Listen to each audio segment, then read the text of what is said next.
Hey everyone, Thornton here, and welcome back to another Rise and Fall. And today we're going to be taking a look at the Borderlands series, which just had a brand new movie announced, which may have been about 10 years too late. We're going to go over what the story of the franchise is, what the ups and downs it has gone through, and what we can be expecting in the future. But let's go ahead and start our story with Gearbox Studios and how they ended up creating the Borderlands series and what made it so great. We're going to start on February 16th, 1999, when the studio was actually formed by 5 former developers of Rebel Boat Rocker, and it was a very small company at the time of only about 15 people. And they didn't start making their own games like the Borderlands series. Mostly they did expansions for Valve's Half-Life. They had done a few other things later on down the line. In 2005 they would launch an original property that some of you may be familiar with, such as Brothers in Arms. It was a perfectly fine game. It wasn't groundbreaking in any sense, but it was enjoyable for the most part with very few flaws. However, in 2005 Gearbox would begin working on a new intellectual property called Borderlands, and it would be announced in 2007. But the announcement of Borderlands 1 came at a time when the first-person shooter market was oversaturated with different types of games. We had games such as the science fiction Halo, which was an absolute juggernaut.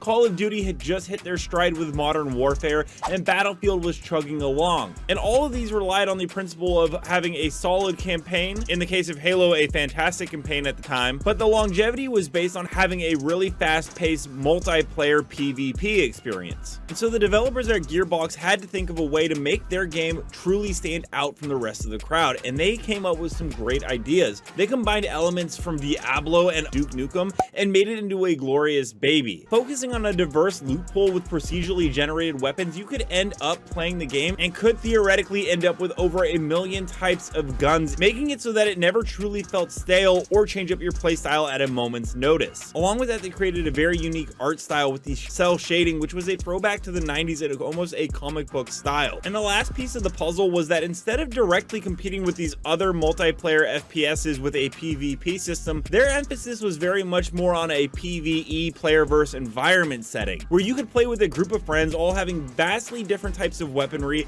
and explore a really cool sci-fi universe. The game ended up releasing in October of 2009, and by August 2011 had sold over 4.5 million copies and had reached commercial success. This is the game that allowed studios to see that a looter shooter could be a commercially successful property. Without a game like Borderlands 1, we probably don't see Destiny or Destiny 2, at least not in the format that it's currently made. We also don't see Anthem as well, although that might actually be a good thing. Having reached such amazing success, Gearbox was on to make the sequel Borderlands 2, which would arrive in 2012, and had a much larger budget of about $30 to $35 million.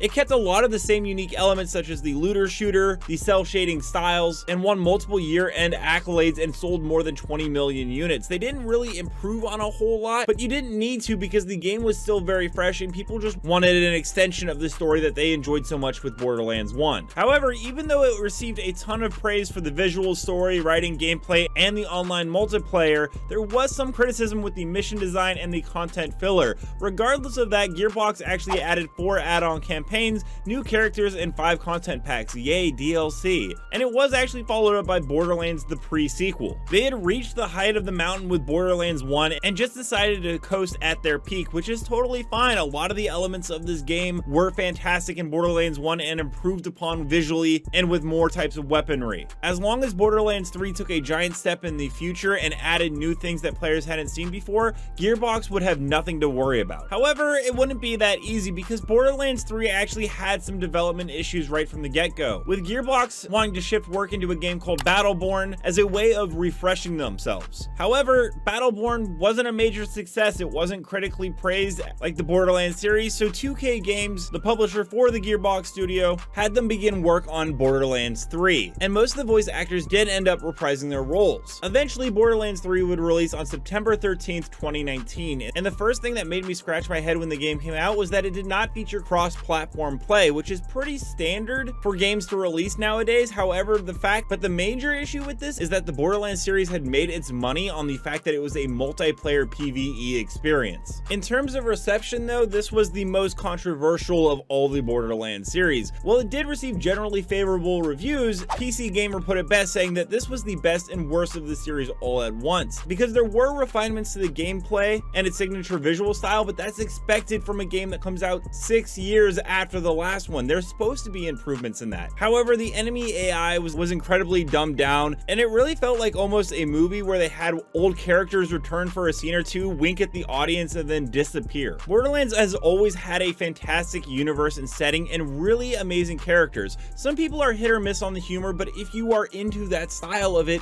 it's a very engaging world. But this just felt like a Borderlands with all the gameplay and experience, but none of the richness that actually made you feel like you were going through this adventure. And so at this point, you have to begin wondering, is Borderlands the only true innovative thing that Gearbox ended up doing? They created an entire game that was different from everything else, but then just continued to copy that until it became old in subsequent titles. And well, the Borderlands series has suffered from this, with Gearbox's newest title, Tiny Tinas Wonderland, a spin-off from this universe. I think it's very easy to say that if the studio actually wants to make an amazing game and be innovative, they are completely capable of doing so. I myself just finished Tiny Tinas Wonderland and am going through the chaos levels, and this is such a breath of fresh air from someone who loves the Borderlands series, but who also wanted to see something unique and different in this universe. You're no longer going around on sci-fi planets, but the characters that were there before are still there, such as Tiny Tina, who's actually playing a dungeon master in a science fiction Dungeons and Dragons spin-off. They took all the amazing gameplay that came from the Borderlands series, the at times cringy humor, and so many other different elements, and put it into a totally different universe with totally different characters and a totally different setting, and it works so well. And so the question becomes here that while we may have seen the rise and the fall of the Borderlands series, there is still hope at the end of the tunnel, because if you were a fan of that gameplay and that looter shooter system, if Gearbox decides to learn from their mistakes and not innovating like they did with Borderlands 2 and 3, they can make a brand new trilogy with Tiny Tina's Wonderland and new ways for the sequels that will inevitably come out, because 2K also likes to make that money, and they will prove to the world at large that they are capable of making a series of games that fundamentally improve on the last one instead of just taking the easy road out. Let me know down below, are you a fan of the Borderlands series?